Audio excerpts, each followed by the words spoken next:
All right, we are live. Hello and welcome, everyone. Those of you in the webinar chat, say hi, raise your hand, make some noise. And those joining us in the recording, great to see you. Wish you were here live, but you know what? Sometimes meetings happen, and we understand that, but we would love to have you join us live here. We are going to have fun. We just had a poll about the best romantic comedy. I think there was a tie going on. We're going to have to debate that later in the Q&A, but that's some of the fun we have here live. But this webinar, what is it if you even call it a webinar? This experience you're about to go through is really all about aligning marketing and sales. And we have a roadmap, and this roadmap has 10 steps for marketing automation and an assessment. We'll talk more about it. But this covers number 6 and 7. If you are following along in your comic books, that is what it approaches. And this is going to be very interactive. For those listening on the recording, if you hear me randomly mention something that makes no sense in the context of what's going on, it's because we have lots of people here live and they're all saying really fun things. And for those attendees, make sure you change it so that you're chatting with panelists and attendees. So in case I don't get to see your comments, somebody else does. They might give you props in the chat as well. So let's have some fun. Let's talk about aligning sales and marketing. It's a crazy time. But I got to ask, why does it feel like this, guys? Has anyone seen Anchorman? Find that hand raising thing and just raise your hand if you've seen Anchorman for sure. Oh yeah, just like a million hands just blew up my screen. That's awesome. So does it feel like this? And does anyone, milk was a bad choice. So good. See, this is what I'm talking about. This is a fun time. So who has this? And who has this either now, or we can just kind of generalize. Have you ever had this where you feel like you're trying to get along with sales, or if you're in sales, and definitely if you're in sales, say hi in the chat so we can ask you questions, but you're trying to get along and it feels like this. And you're like, why? I just want to do my job and make some magic happen in the marketing side. And sales is like, we hate you, right? So we really want it to feel like this, right? So that's the goal of this conversation here. Oh, there we go. We got some sales in there. Perfect. We'll ask you questions, and you can, if anything sounds like crazy to you from the sales perspective, you just go ahead and say something in the chat and we'll talk about it. But this is the goal here. We want to all just celebrate together. One big happy team. Channel. What channel is it? Is it channel 33? I don't know.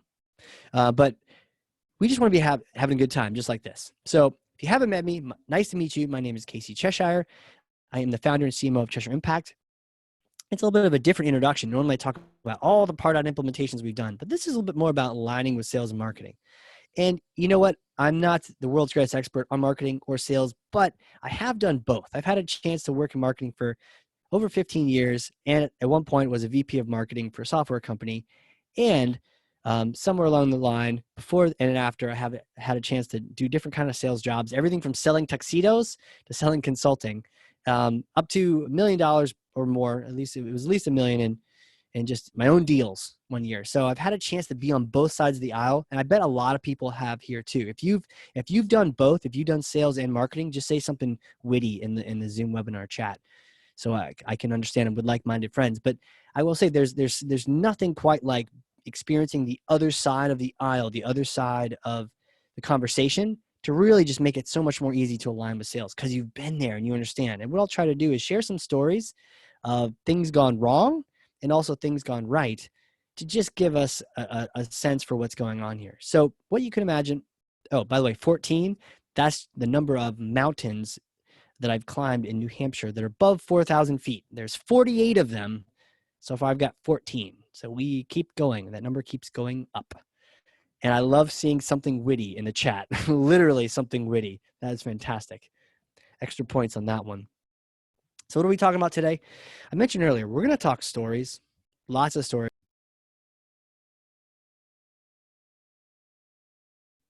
Yeah, okay, cool. Stories can be the best ways to learn things because you remember them. You're like, oh my gosh, I heard the story and this is what happened. And then we remember the lesson. So we want to share, I want to share some personal experiences I went through, whether sales was working right or was working wrong. And so we're going to talk about those first. And then we're going to get into this thing I've really worked out. There's really 7 strategies for love and alignment. And we're going to get through all 7. Many of them involve Pardot. Some of them don't. Some of them you could be on pen and paper. It doesn't even matter, but some of them do. And so we're going to go through all that, including things like how to do grading and scoring in Pardot. There is a whole nother webinar specific just to grading and scoring, but we're going to talk about grading in this process because it's important and the best practice around it. Finally, there is one word that not only can fix your alignment if you haven't already done it, there's also one word to keep things aligned. And if you want to take any guesses at any point before I get to that part, what would you guess? What's the one word that can align sales and marketing? And if you had to take a guess, what's the one word that would keep them aligned?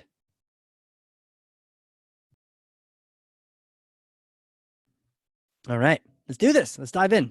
So if you didn't already know this, we created a roadmap for marketing automation. A roadmap, and really marketing automation is the backbone of marketing. And so it's so key, it's so core, but you know what? There's a lot of distractions, there's a lot of features to it. So a lot of people have used the tool and been, or any tool in marketing automation, and decided, wow, let's try this feature, let's try that feature. And there's no real coherent path. So we created one. And the way we go over this path is we actually do an assessment. And there'll be a thing at the end where we kind of hook you up and give you some cool stuff if you haven't already done the assessment. But just to give us bearings and understand what we're talking about here today, this fits into our roadmap. And we do this 10-step assessment. There's 10 steps in it. And each step you get scored. Either I'm doing it completely, I get 1 point, I'm not doing it all, 0 points, or I'm kind of doing it 0.5. And you get a number at the end of this assessment between 0 and 10. It tells you where you're at. And we got workshops around it, podcasts around it, but it's a really cool program. And we could talk more about it later. But this particular workshop, we'll call it a workshop, yeah. But then again, workshops can go long. So I don't know, it's dangerous. This particular presentation, this experience, we'll call it, ties in, aligns with CSI number 6, CSI number 7. And as you can see, each one of these stages in the roadmap has a question, right? Because it's one thing to say, oh, are you doing this? But to answer the question, and you can practice this even now. Think to yourself, you could throw it in the chat if you want, but the idea is, are you doing number 6? Or are you doing number 7? Number 6 is your sales team trained and actively using Pardot in your CRM? Do they know about it? Have you ever talked to them about it? Have you ever shown them the engagement history if you have that? Have you ever shown them some of the Pardot fields, the grading, the scoring field, the last touch campaign, those kind of things? Do they know about it? There's some really cool, powerful information in there. And if you share it with sales, they can actually sell more deals. So there's a lot to that. Chesh, we have a training for sales teams. If you haven't already trained them, we can train them for you. We do these little 25-minute trainings, or we can teach you how to do the training yourself. Either way, as long as that information gets to them, great. But we're going to talk about all of this today. The second question is, do you separately rate your leads for their activity and their quality? This means, are you using scoring and grading in Pardot? If you're using just scoring, you'd give yourself a 0.5. If you're using scoring and grading, you'd give yourself a 1. But you can see how each one of these questions adds up to a number, and it gives you a sense for, where am I at with Pardot? Where am I at with marketing automation? So these are the things we're going to be talking about here today. Trying to answer these questions with a yes, or at least have the ammo so that we can set out as a to-do to answer these questions as a yes. But note, there's 6 and 7. So there's things that need to happen before this, and there's things that we can do after this, but we don't want to mix up the order because it comes with a reason. And the reason number 6, the training comes first, and then the lead grading comes second. Some people have asked this, is because you want to get some quick wins in with sales. You want to get them understanding how to use Pardot, the nurturing, some of the engagement history, some of those wins. Once they're used to that and they're like, wow, this is cool. I can nurture people. This is fun. And they're using some of the tools. Then you take the next step of the conversation, which is, okay, let's talk about grading and scoring. And then working on that. We will talk about that today. All right. We've got some guesses. On the different things that can align sales and marketing. So I see hot lead. And you know what? That comes from someone in sales in our team. So whatever they say goes, honestly. Sales is the customer. That's a great one. Revenue. I see targets, wins. Great guesses. You are all very close. So let's get to some stories of when it's not working. Doesn't this look like the opposite of a romantic comedy? Or maybe this is like the part at the beginning where they hate each other before. I just saw one where they were in Italy. There was this gal, she was in Italy. She was dating a chef. And then they're looking for like this lady's lost love. I don't know. If you can tell from that description what movie that is, throw in the webinar chat. Otherwise, I don't know. But she was old and she was looking for this guy with a certain name, and there's like 27 of them with a certain name. Anyways, that would be my vote. It was a pretty good movie. Some of you are like, what? So I once interviewed with a company, and they wisely, as a marketer, and they wisely asked me to interview with sales. And it was interesting is they actually, this person started talking to me, and the sales director, and they said, you know what? I think sales and marketing should always hate each other. And it's like a good friction to have that. And I was like, that seems kind of weird. And I did not work there. I was like, no, thank you. But why is that such a weird perception, right? You know what's interesting? We asked the question. It's actually, we didn't ask the question. Caldus Cloud down below. Sales, are you satisfied with marketing? 26% of them were positive. And that's not even just like, heck yeah. That's like kinda, sorta, and yes. 20, all those options were boiled into 26. The rest went elsewhere. So if you have that sneaking sensation that maybe your sales team hates you, well, maybe they don't hate you, but they may not be thinking positive things about you. There's a podcast episode number 34, Tal Paparin from Israel. Amazing. He talked about a global sales and marketing alignment. It was really interesting. And one of the things he did is he talked about the idea of this one company that had such a bad reputation. He was walking around the trade show, and as soon as people heard what company he was with, or he just joined, he was like a consultant. They were like, oh, we've heard of you guys. We heard what you did with this company and this company and this company, and we're all set. We're not interested, right? Like, okay, wow. Another thing that happened is the idea of you go to a Dreamforce, you go to a conference, and what happens? You know what? People might sign up for that gift. Sometimes the gift can be too good. The gift can be like a unicorn. I'm just trying to get a stuffed animal for my kids at home. Scan my badge. I don't even care. I'll unsubscribe later, right? Sometimes the gift can be so good that we get everybody, and we don't actually want everybody. But then we get in trouble when we send those over to sales by saying they're MQLs or they're leads. Very dangerous, because it's not actually a marketing qualified lead, but because we called it that, it puts our reputation at stake. Finally, it's okay. I still hate you, right? What is this? What is this? That was that conversation I had with that director of sales. It's okay to hate you. And I felt this. I don't know if anyone else has felt this, where you're like, wow, they really don't like us. Why is this? Right? And hopefully it's just like in our minds and not true, but sometimes it feels it, and they're just really not on the same team with you. So that's what we're trying to solve here today, because it really doesn't have to happen that way. We've got a lot of people from our team here, including our head of sales here at Cheshire Impact, who is singing karaoke. He is just as good at sales as he is at karaoke, which is awesome. And it doesn't have to be that way. The stories we just mentioned about hating each other and that kind of thing. If you get it right, if you are aligned, there's a lot of cheddar in it. There's a lot of really cool things that happen. 67% increase in closing opportunities. Those are deals that would not have been won, and you just increase them by 2/3. That's huge. That means not only is the sales pipeline being filled up, but it also means they're actually closing the pipeline you're sending. And that is a recipe for sales saying, send more over, send me the hot leads, let's do this. And that's also the recipe for them following up on the leads that you're sending, if you're really paying attention to it. Finally, double-digit growth. All these things can get unlocked. You see the Sales Hacker Conference down below. Even sales hacker conferences where they're saying, like, align with your marketing team, for the love of God, people, let's do this. Okay. So let's get into this. We kind of set this thing up.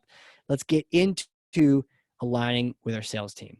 Now, I put this picture on here for a reason, because when I was at a company, especially the one where I first got marketing automation, that was where I was able to first make a dent and first get some kind of relationship going with sales, was because of marketing automation. And I knew that we were doing well is because at the very beginning, I was that guy, right? I was the marketing guy. They didn't even know my name, right? I was like that guy. And then by the end of deploying Pardot, doing the training, some of the things we talked about in the CSI, doing grading and scoring, I was Casey in marketing, right? And they took me out to lunch for sushi. And my biggest litmus test for does sales like you or not is they take you out to lunch and they're buying, right? That's how you know it's working. Obviously, being remote or being in a COVID situation, you're just going to have to pause on that assessment. But once this stuff all starts opening up again, you can do that. That's the guess is, do they know your name? And are they taking you out to lunch? And that means they're sharing their successes with you. So that's the goal here. That's the goal. And I have 7 strategies to really align us in sales and marketing. And the first one is to align our goals together. And but some of these might sound like, of course, and some of them may not. But even the of course ones, sometimes you just need to hear it over and over and over again. Align the goals. It's number one. And there's so much data that shows that if you align marketing's number to sales, immediately sales stops looking at you as like the weirdo who just distracts them and takes up their time. They're like, oh, really? Your number is my number too? Oh, okay. Well, let's do this, right? It's not like marketing's using some weird click metric. Ooh, impressions. We do impressions. You can do the hard work of closing the deals. No. We're all about building pipeline together. We're all about revenue. And so for those of you that were guessing earlier, the one word that fixes this is revenue. If marketing's sole goal is revenue, now you can have all your other metrics that kind of help you figure out if the engine's running smoothly, totally. But your one goal, at the end of the day, needs to be revenue. The same goal, the same metric that sales have. You want them to hit their number. If they're not hitting their number, you're not hitting your number either because something happened along the way. But if we align our 2 teams with that same metric, you're basically on the same team at that point. Half the reason we're on different teams is because we had different metrics we're going for. So really, when it comes to doing this, marketing is enabling sales. Sales secures marketing spend, right? Sales closes deals, gets revenue for the company, which they can then reinvest in the marketing team to go get more of those leads to bring back in. It's like, hey, this all works out really well together. It's like a well-oiled machine if we're aligned. That's the idea. All right, part 2, start talking. Start talking. We've aligned our goals. We're both going after the same thing. By the way, if you're in marketing and if you do have a bonus, or if you don't, consider asking for one, consider getting one and just completely tying it to the sales number. Even if it's a small number, even if it's like $20, get something in there. And you don't have to tell sales it's $20, but like get some kind of bonus and then say, hey, sales, my bonus is on your number. I'm all about it, right? Because that's a number that sales is used to hearing about too. It's like, oh, bonus, commission, that kind of thing. Hey, my number is your number. Let's do this thing. And when you started doing that, now they're listening. Now sales is listening. They're like, okay, all right, we're aligned. So we're in this together, sink or swim. Now what do? We start talking. And there's a lot to talk about. It's a funny slide. It's right. Like who is sales? Who is marketing? Well, what is sales like? Long walks on the beach, qualified leads, pina coladas. What can they share though, right? Getting to know them. And this, maybe you're taking them out to lunch before they're taking you out to lunch. Or even having a quick call, maybe a little one-on-one happy hour, whatever the case may be, you're interfacing with them. They can actually teach you a lot of things. What are the prospect pain points? What are your customer pain points? These could be engagement triggers. These could turn into content, which we'll talk about in a second, that you want. All these things can come from a great conversation with sales. And this conversation can only really happen if they know you're aligned to them and you're not just wasting their time. We're all in this together. I want you to get the pipeline closed. Cool. I need to know a few things. Can I ask you some questions, right? Also, friction points in the sale. Hey, where are you frustrated? Where are you frustrated? What in the sales process has some friction? Are there any points in there where people are like asking dumb questions, or they don't seem to get a particular point, or they keep asking the same thing, right? Where's the W-2 at? How does X and Y work? Okay, cool. None of this is judgment, right? None of this is like taking it personally. Great. There's a friction point in the sale here. Maybe we can make some content for it. Maybe we can have an automated email go out informing people of a particular thing right when they get to that step. There's so many things we could do together. So it's really understanding what's the pain point of the customer, what are the pain points in the sales team. And basically, they're both our customer. So it makes sense. Finally, competitive intel. Hey, have you lost any deals to competitors? What did they say? Why did that happen? Or if we just beat a competitor, why did that happen? What kind of things did they say if you ask them those questions? Maybe they're not just asking the questions, but you can get them to start asking the questions by just bringing up the topics. Make sure sales knows about the awesomeness. Here's a weekly email of marketing activities. And this is actually an OG Pardot email. Look at that interface. What is that even like? Windows 98, Outlook 98. So one of the things you can do is keep sales informed. And notice the style too. Sweet, to the point. Got an event coming up. Here's a link. If you want to get it to your prospects, got another event coming up. Here's a link. Get it to your prospects, right? Short, sweet, to the point. Newest blogs you've got down below. Make it colorful. Make it something that appeals to them. And you just kind of keep them informed about things they can use, because this is like ammo, and they can hit everyone they have in New York and say, do you know about the Salesforce company tour coming up? The customer company tour, now that they call it world tour. Do you know that's coming up? Yeah, Greg's going to be here. Phil's going to be here. Let's get something registered. I'll send you a link in your email, right? Now they can hit up every one of their prospects that fit a certain criteria. Same thing with the Seattle folks, right? They can do that too. In the blog post, it's just keeping each other informed. A lot of times we do so much in marketing and then it never gets out there. There's a stat that something like 87% of content never gets used. It's so true. Had an amazing conversation recently with Amber Khan. Her podcast is going to be epic when it goes live. But she said you should spend 20% of your time creating content, 80% of your time getting it out there, getting it in front of eyeballs, whether it's your sales team's eyeballs or your prospects' eyeballs. But one of the things is your sales teams, they're like your echo chambers, right? If you can get something to them and they find value in it, they will get it to their prospects, their partners, and everybody else. So yes, you can mail to a list, but if you can activate your sales team, that's the way to go. Broker peace with agreements. And some people have to worry about this, some people don't. I see. I love our marketing team. We have great alignment. Awesome. It's so good. And sales doesn't just say that either. It would be painful if they had to make that up. Look at that. We got love going on in the chat. Love you too, Ari. So this is fantastic. But sometimes when you've got disagreements, like we're sending leads over and they're not calling, and then they're asking for more leads. What's going on, sales? A little bit of a conversation needs to happen. And we need to say, look, there's a bunch of stats that show the first contact wins 78% of the time. If you hadn't heard the stat, it's wild, it's crazy, and it's true. Most oftentimes, the first sales rep, the first person in a sales process to reach out and connect with a prospect, that person wins 78% of the time. Why? They can set landmines. They can frame the whole conversation. It's fantastic. And if they just filled out a form and they just contacted you, it's easier to connect quickly than it is to wait. And if you look at that, the longer you wait, the worse it gets. So we know we've got a lead and we have to do our due diligence to make sure it's the right kind of lead. But if it is, please call them right away. So there's this thing called SLAs, service level agreements. Has anyone ever set one of those up or agreed to one? You don't need parchment. You don't need a blood oath, but really you could write it up in a contract. But really it's an agreement between the leaders of the sales team and the marketing team that, okay, you're only going to send leads X, Y, and Z, right? Don't send us shitty leads. And we are going to call them within X period of time. That's what we agree to. And when you do that, now you've got some kind of working relationship and conversation. They're calling them sooner, and you're making sure that you're not sending things that they don't want to see. All right? It's an example of one that you can set up, but any kind of SLA, service level agreement, can be really productive because it just puts it on paper, right? And then any violations, it's not drama. It's like, FYI, sales manager, you know, one of your guys, here's a report, all the leads that haven't happened yet. Just your impact, we have a naughty list. It's really kind of a fun idea.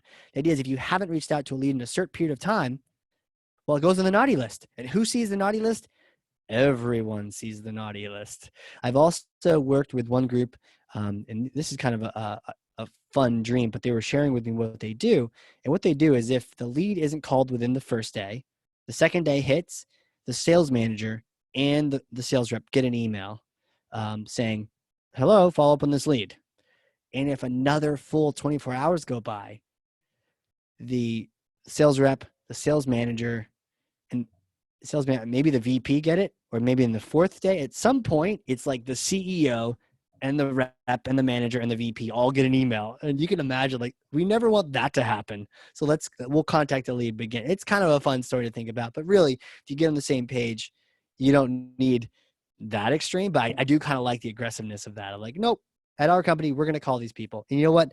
You know how many leads are on our naughty list right now? 0, because our sales team is awesome. That's how it works. Get some comments. Let's see. Valley Verlip, great content. Yeah. Catch you on the recording. Hello. On the recording. Look forward to watching the recording. Yeah, perfect. I've heard this, and this is so true. Assignment rules and auto Salesforce task creation are so important. Yes. If sales is using the tasks, it can be a great thing for them, because I know I had trouble remembering everything I needed to do in sales. Having a little task created, I can go click, click, click, and go down through that was so helpful. Again, rather, it's like carrot and the stick. If we could be more helpful to sales, then we don't have to do sort of crazy email the CEO type stuff. But that's kind of fun to talk about too. In the meantime, your customer has already called your competition. Yes, great point, Lacey. They've already called. They don't care. They're just shopping around. They're looking for a response. Meanwhile, they've called someone else. And if they called quicker, now you're on the back foot. All right, that's number 3. We're doing good on time. We're doing good on time here. How are we doing? If you have any questions, whether or not it ties into the content or it's similar, you just throw it in the Zoom webinar chat, and we'll make this whole content for you here. And speaking of content, we've got create content that moves. And really, it's all about aligning our content to helping out sales and helping out the customer in that buyer's journey. So let's talk about it.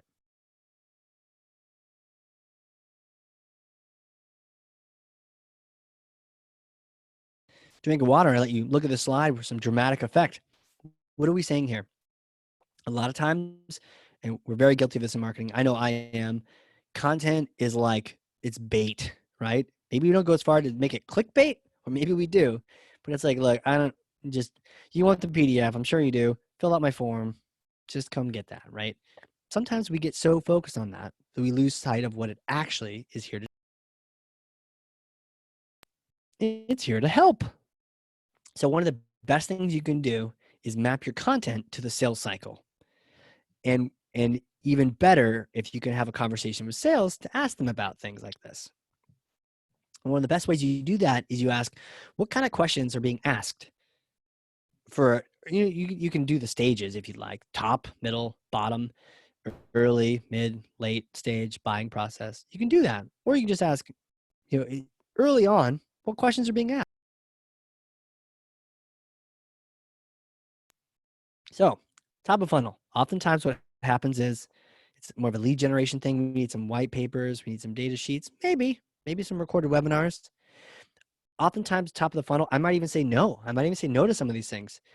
It's all about informing the visitor that there is a problem that maybe they're not aware of. Trying to capture them that way. More lightweight stuff. Webinars can be helpful, but that gets you more into the middle phase. Middle phase, now they're trying to figure out, who should I choose? Should I choose Cheshire Impact? Should I choose someone else? And so blog content's great for that, but also case studies. That's the time to be like, we are great, and here's why. We like to help people out. We get great results. Bottom of the funnel is interesting. Late stage. And, I'll defer to salespeople on this as well. Yeah, I've done it too. But every sales process is different. But at the end of the day, what are those things that people usually need to get over the hump? Oftentimes at the very end of the sales process here, the pipeline, at the end of the stage, it's all about just ensuring that there's not too much risk, removing the risk. It's like, look, am I going to get fired if I hire you guys? Are you guys going to fail on me and I'm going to look like an idiot in front of my senior staff? That's what I'm trying to figure out. Your case study is great. I understand the problem. Is this going to work, right? Or what's the ROI on this? Is this actually going to pay for itself eventually? Help me justify this to the executive board. Those kind of things can be really helpful. And again, if you have a conversation with your team, you find out what they may tell you something completely different, but at least you've asked the question. Here's a quick little screenshot of a doc that is like supplied to sales to say like, hey, here's a bunch of content that you could utilize, and the type of content, maybe the sales stage where it's at. Is it early? Is it mid? Like, oh, you just before you did a demo, after you did a demo. Maybe some keywords so they can search for it. You can think of any kind of style you want, but this is really helpful stuff if you make it simple, clean, and elegant. Otherwise, where's all that content? It's hiding inside of Pardot. It's hiding somewhere on your website. Sales gives them time to look for it. If you can make them their own guide that shows them, hey, we got some things here that tie into these different areas. Or if they ask about ABM, did you know we have an ABM doc we put together, right? We do. We do have one here where we put together all this ABM information. So Ari and everyone else on our team, if they ever have a question where someone's like, I'm curious, what do you know about ABM? She can share all the different things that are on there, but then she can also share that doc with them, right? But she's not going to share it with them if they don't know, if she doesn't know that it exists. And she's busy. So if we can get a reminder that shows like, oh, here's different things. If they ask about ABM, boom, here you go. This is what you got, right? And it's a webinar or it's a white paper, it's a recording, it's a PDF, all that good stuff. All right. Number 4, collaborate on grading. So let's talk grading and scoring real quick. I love grading and scoring. There's an entire webinar just on grading and scoring.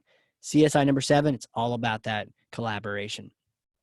And if you're interested in taking a deeper dive, you can just like go hook up that recording for the CSI webinar. Number 7. So first of all, chocolate makes everything better, but coffee does too. If you had to vote what makes everything better, just throw it in the webinar chat real quick. Would you vote for bacon, chocolate, beer, coffee, or you can pick your own? And we will virtually send you all virtual. I've got to vote for beer, coffee and croissants. That's fantastic. Coffee, choco beer. Yes. A little coffee beer, a little porter, like a dark porter. Coffee, coffee, coffee, coffee. Candy, good call. What kind of candy, Heidi? I'm thinking like Mike Ike's. Are we talking Skittles, coffee, ice cream, mocha? Mocha, chocolate, coffee. See, we're combining all the above. Fantastic. So you know what? Grading and scoring together. It's like Oreos and milk. Are you hungry yet? Are you hungry yet? Combining them is the way to go. And what we have a rule here at Chesh and when we do training where we say, look, you can't say, you're not allowed on any Delta flight to say scoring and leave it like that or just say grading. You got to say them both together.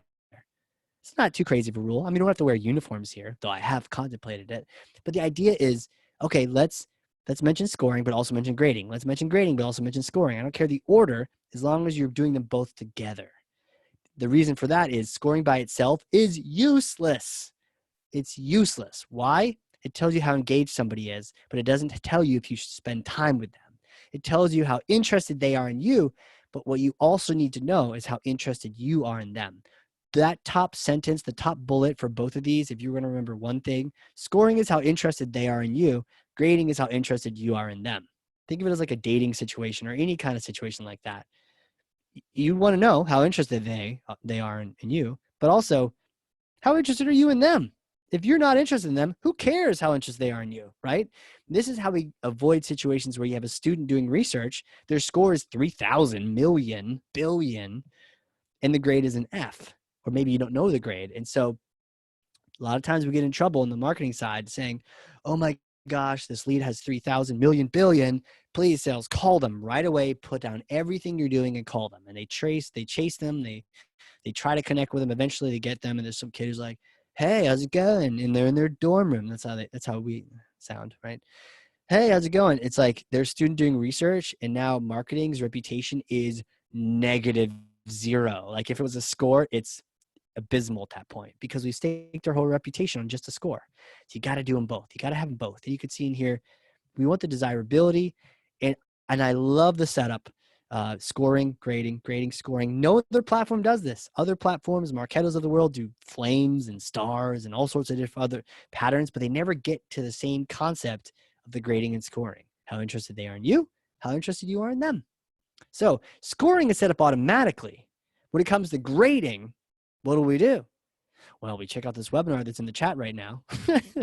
But let's talk about grading. So we won't talk about scoring because we're going to focus on the grading because this needs to be done with sales. The scoring actually doesn't need to be done with sales. In fact, try to avoid getting in a conversation with sales about scoring. You just tell them number goes up, more engaged person. Tonto, right? Like that's all you have to say is like number goes up, the more they're engaged.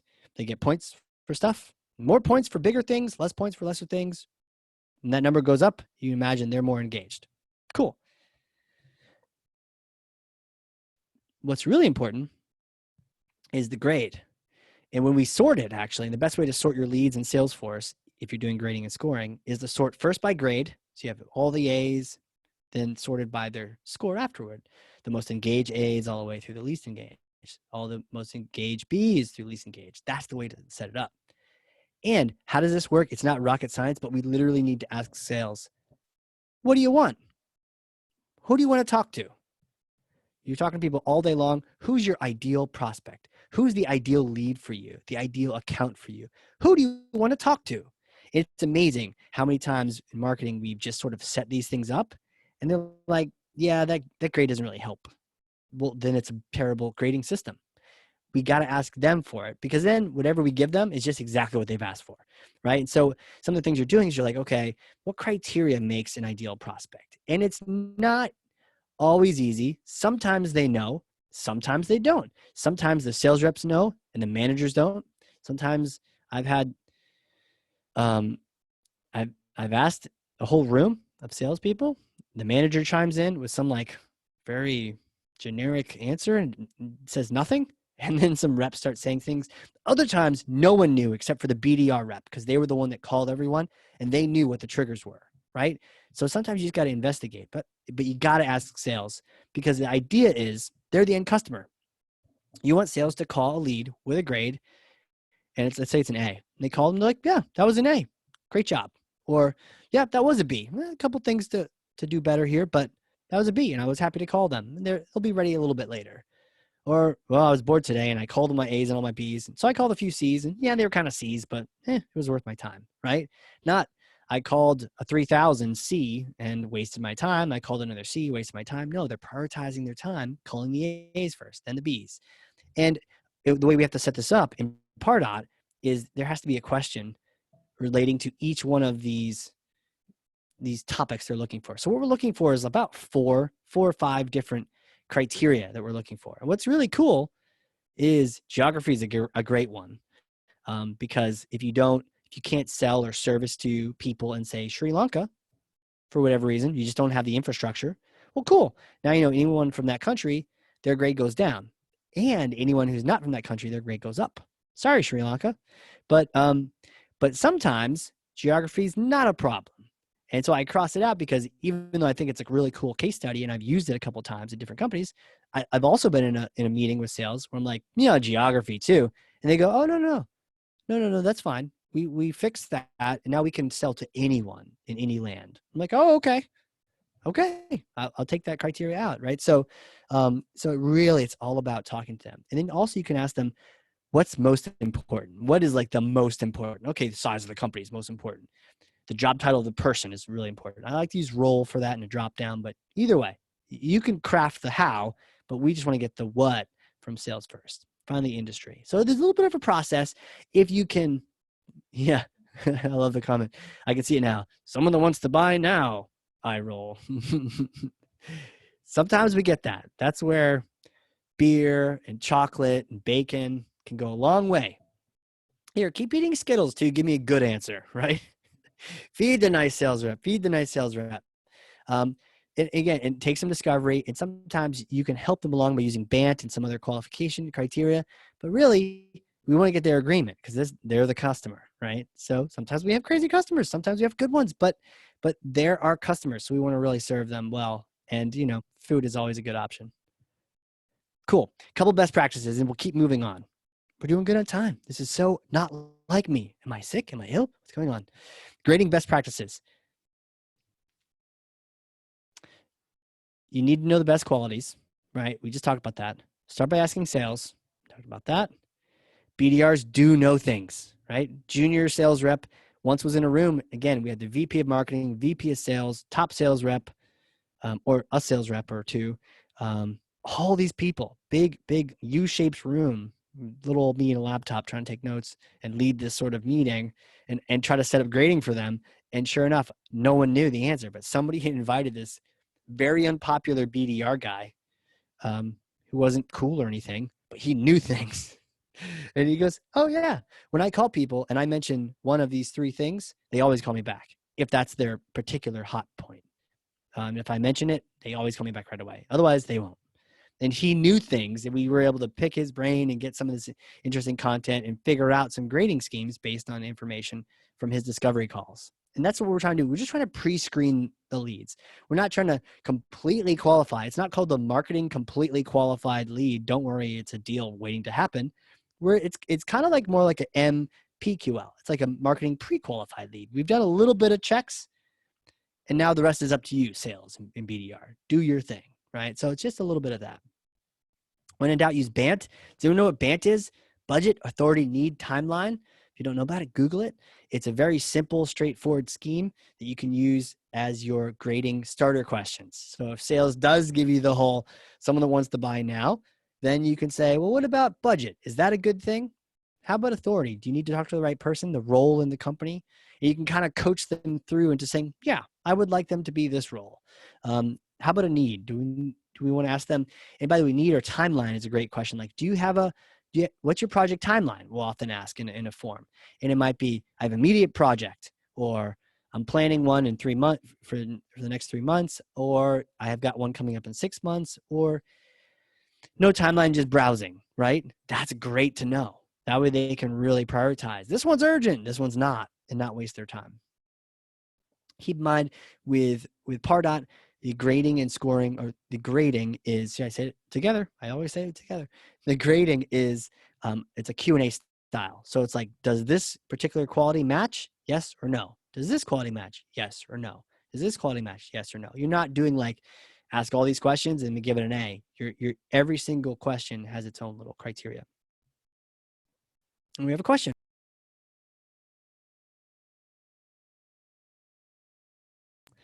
Great question. What would you do, or what would you advise marketers do if sales says they will sell to everyone? And sales does say this. I see a lot of comments around this. I will sell to everyone. I will sell to this. I will sell to that. I love this answer. Overload them for a week and see how they feel. Oh, you'll sell to everyone, will you? Well, good. We have 1,000 leads for you to process. Great. That's a great answer. You know what? Yeah, the BANT thing is helpful because it just gives you some, it's very basic. There's a lot more advanced sales processes, styles, modules, frameworks that are used, the challenger sale, the challenger customer, all sorts of big ones. And all my favorite sales reps, you can throw in some of your favorite systems or the ones you don't like. There's ones for enterprise, there's all different kinds, but BANT's very simple. You're just like, hey, do they have a timeline? Do they have a budget? And when in doubt, you can ask them, but you want to check with them to make sure those questions actually matter. The other thing that I've done, I once asked a company, well, what's one of the things, and if they give you a number, it's great. And one of the things was like, okay, computer endpoints. Particular client said, computer endpoints is really important. Okay, cool. How many? And that meant how many computers they have in their office. Computer endpoints was their term for it. And so it's like, well, the best customers are 1,000 or more, right? It's almost like I went with that first answer, but then of course the conversation went, and I was trying to figure out a negative. So okay, 1,000 is great. What's too few, right? And it was like, is 100 too few? They're like, no, I would call 100 if they had 100 endpoints. Okay. Would you call, and I'm like, okay, dropping it dramatically, would you call 20 endpoints? They're like, yep, I'd call that. I'd call that too. Like, okay, it's not 1,000, it's 20. And so I'm trying to be like, okay, would you call, 1? Okay, 0. I'm like, would you call 0? And sure enough, they said, actually, well, sometimes our customers are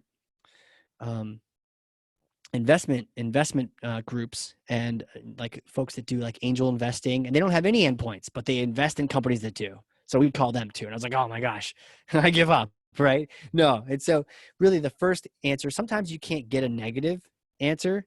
That's okay, but you know what the positive one is. So 1,000 really got everyone's agreement that was like a great answer. So with the grading, you can give pluses or minuses. Sometimes you don't have a minus. Sometimes you just, cool, all these numbers are gravy, but if it gets to 1,000, now we're bumping the grade. Other times, like, okay, if they're in the US or Canada, we can sell to them, or Australia, plus. If they're not in those zones, negative. but you can also do neutral too. So just consider you have different things you can do, but really it's all about having a conversation with them. Another comment, great one from Logan. Really ask them if they want everyone of better quality leads to focus your time on closing deals versus being a BDR, right? This is a great point. Maybe I didn't read it right, but essentially, hey, do you want to spend all your time figuring these things out, or do you want to work together on a system here where we can pre-check some of these people for you that saves you time, and you can have better quality leads so they can actually close, as opposed to you're just like dialing for dollars. We're just going to give you a raw feed. There's a longer conversation to that, but there's some great input. Number 5, and we've got 2 more after that, and we are looking good for time. Sort of looking good for time. Number 5, don't hoard intel. And this is some good stuff. Has anyone done engagement history yet? Have you enabled this inside of Salesforce? If you have, raise that hand, be happy about it, be encouraging and proud about it. If you haven't, there's a few things to look at. You got to do connected campaigns if you haven't already, and then you got to turn it on. There's a particular Pardot Life Hacks podcast episode. If you don't know about that podcast, episodes 4, 5, and 6 are about connected campaigns, and it's like the prereqs in order to get this. But this is huge, right? And this is why the CSI number 6 is all about teaching sales. The kind of information you have on what people have been doing lately is huge. It gives sales context for the next call. They can pull this up and say, how'd that webinar go? Were you able to make that? Do you want me to send you a recording of that? There's all sorts of things. The landing page, there's all sorts of content and material and information you can get. And the idea is they just won't call just like, hi, I'm Casey. How you doing? Like, hey, it's Casey. I just wanted to see, how that went with that webinar. Or if you had any questions on the such and such, right? You have context for the next call.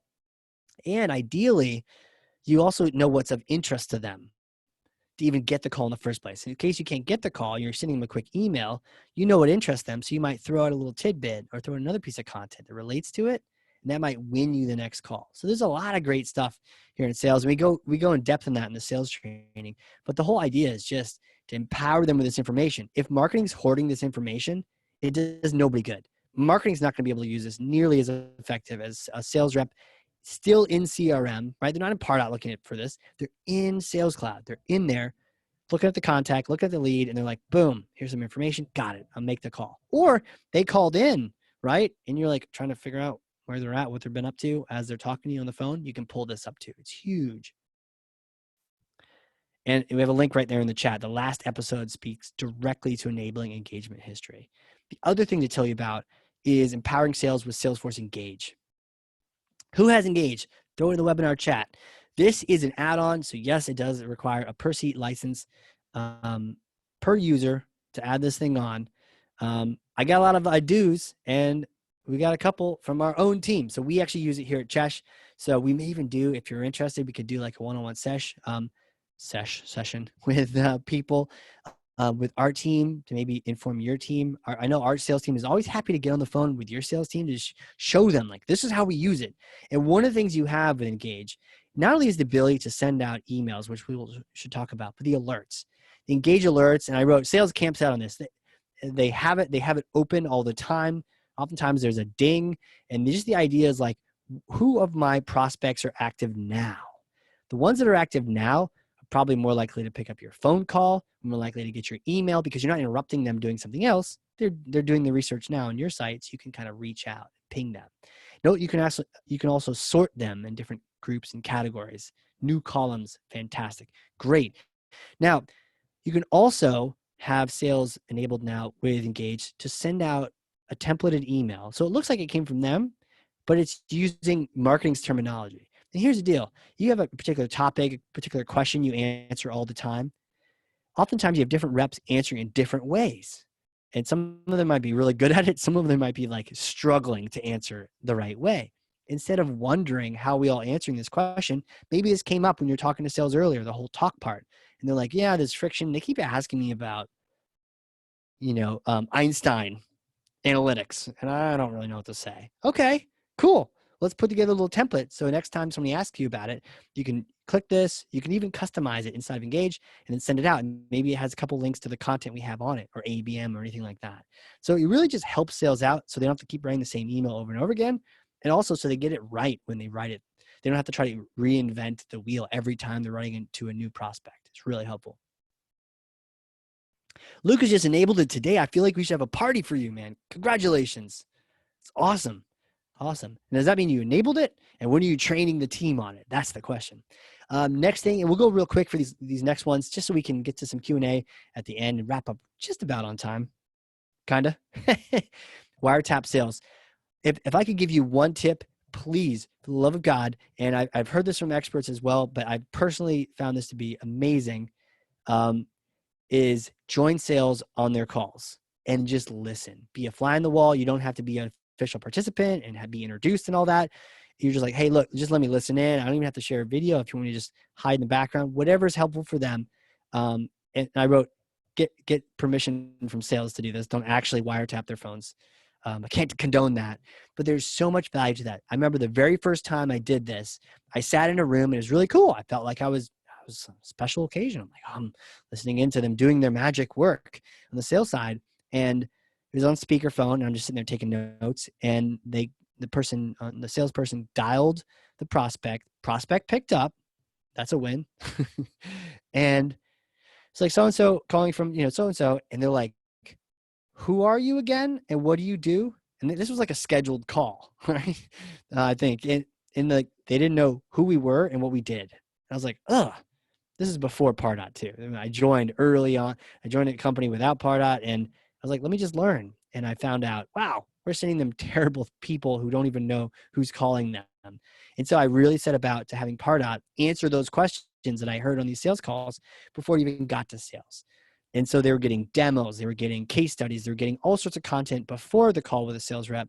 So by the time they get on the call, eventually later on, once this stuff was set up, now they were saying, I saw your thing. I saw the demo. That live thing was really fascinating. How much does this cost? How do you guys price this out? It immediately almost jumps a whole sales stage.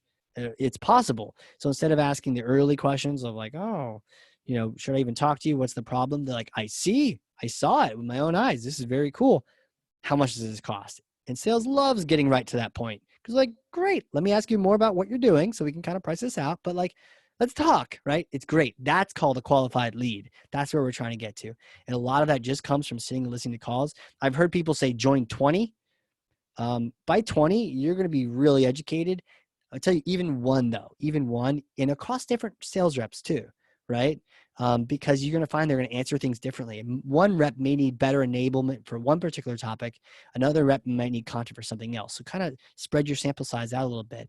But yeah, great comment. You get the lingo that they're saying too. The lingo they're saying, what kind of conversations are happening, and the questions. It's all about the questions. TBD, still learning, engage yourself. Awesome. All right, real quick, what is the one word? This is the last interactive portion. Actually, we have polls, but isn't that much time. We have there's so many polls, but not enough time. I make it really uncomfortable for Christina. That's fantastic.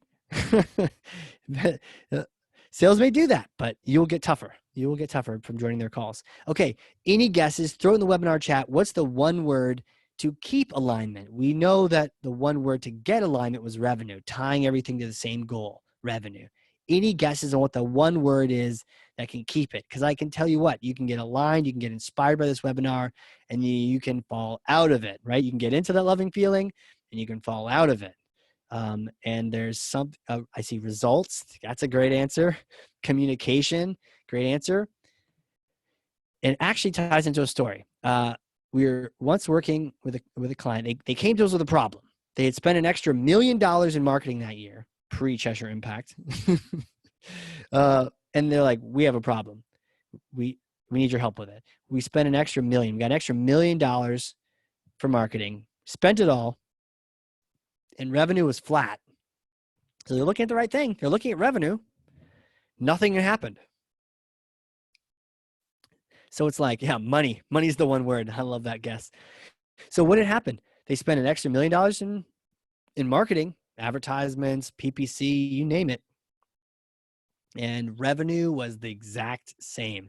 It's like they could have taken this big bundle of 20s and gone to Vegas. Who would like to take $1 million with me in a bus. Let's all go to Vegas. What do you think? $1 million, Vegas? It would have been the exact same thing, right? We're all signing up for that. We're like, let's do it.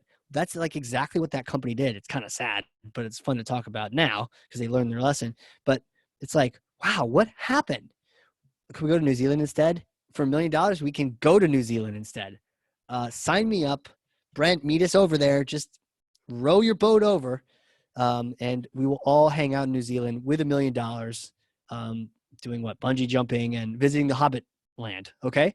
So, but here's what happened. We investigated this problem for them. By the way, if you have problems, we can help you investigate.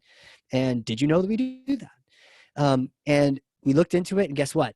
They had something like 30,000 leads stuck between marketing automation and CRM. And all the tools have this, and they eventually were on Pardot. Pardot, it's the sync error queue. Has anyone checked that out? If you don't know about this, please know about this. There's a sync error queue. If you try to send a lead to Salesforce or your CRM and it doesn't like it, it rejects it and it goes into this little queue. Now, if you've got 4 in there, you can troubleshoot them. But they had 30,000 in there. And marketing was like, well, we sent them. And sales was like, we never got them. They were pointing fingers at each other. So what they were lacking, they weren't lacking the best strategy. They had a great strategy. They got a bunch of leads. They got 30,000 more leads. I don't know if $1 million is a good number for that, but they got a lot more leads. They sent them.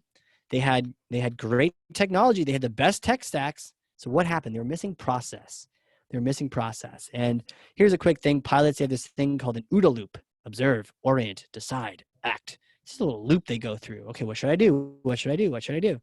And it's great. And the reason they have that is because otherwise there's obviously a million buttons around these legs over here. And you could easily get lost in all the buttons.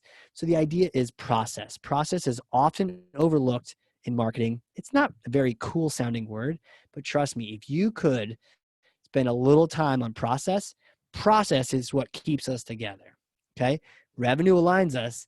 Process keeps marketing and sales aligned in the long term, because what you're doing is you're saying not only where do leads come from, so you're going to have all your data have a higher quality because you were regulating all that and you have a process figured out, but you also have different transfer points. What happens when it's time to send a lead over? What happens if they send it back? Do you have a plan for recycling a lead, or does it just go over there and just stays over there and then no one ever talks to them again? Once it worked with a company where as soon as it got sent over to sales, it went radio silent from marketing until they sent it back, but no one over there sent it back. So they had a lot of leads stuck in this like silent folder, and marketing couldn't reach out to any of them, right? Have a plan, have a process mapped out. And this is a little Visio diagram. We do this over here at Chash in case you want some help with it. Otherwise, get a pen and paper, start drawing things out. But this is what's really helpful because you start getting aligned with sales. Okay, what happens then? What happens then? You ask a bunch of what if questions, and that's how you stay aligned, because you build a process to stay aligned. And then, it really comes to rinse and repeat. We'll keep going here. We're a couple minutes over. It's all about just asking the questions. Hey, what about this? What about this? What if you disqualify someone? What should we do? Should we get any feedback on that? There's a lot of questions. It's time to ask those questions and build them into a process so it's not different every time. So wrapping up, we're realigning our goals to revenue. We're starting to talk, right? We want to go take them out to lunch. Let's get some sushi. Creating content that moves prospects. If it's helpful content, you can actually activate your sales team to promote your content for you. Collaborate on the grading. It's all up to sales, but we can help them, guide them. Don't hoard that information. Salesforce Engage, Salesforce engagement history. All of these things are really powerful. Finally, wiretap your sales team. Wiretap, listen to the sales calls, and then think about the process. Map it out if you have the time, and then rinse and repeat. Cool. Resources. Hey, when you leave this webinar, there is a webinar survey. Please take that. It's like 2 questions. It's like 1, how did we do? And then 2, would you add anything? Do you want to hear anything? It's like this blank thing to just say, how are you doing? How you doing? All right. Finally, go to the sources. Couple real quick podcast episodes on getting the mind of the sales team. John Barrows is a sales trainer to the stars. He actually trains the sales folks over at Salesforce. If you want to get into, kind of get in their minds a little bit, that's a great episode to listen to. Tal again, Gardner White, Was over at Salesforce for a long time, talking about the sales side.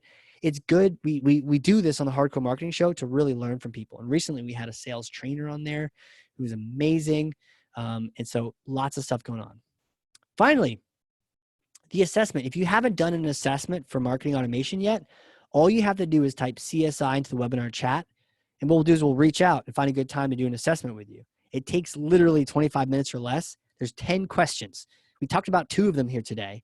So you just throw it in the webinar chat or you email me, casey@CheshireImpact.com. And what we'll do is we'll reach out. We'll do an assessment with you. Oh, I see that. Just finished the book. It was great. Awesome.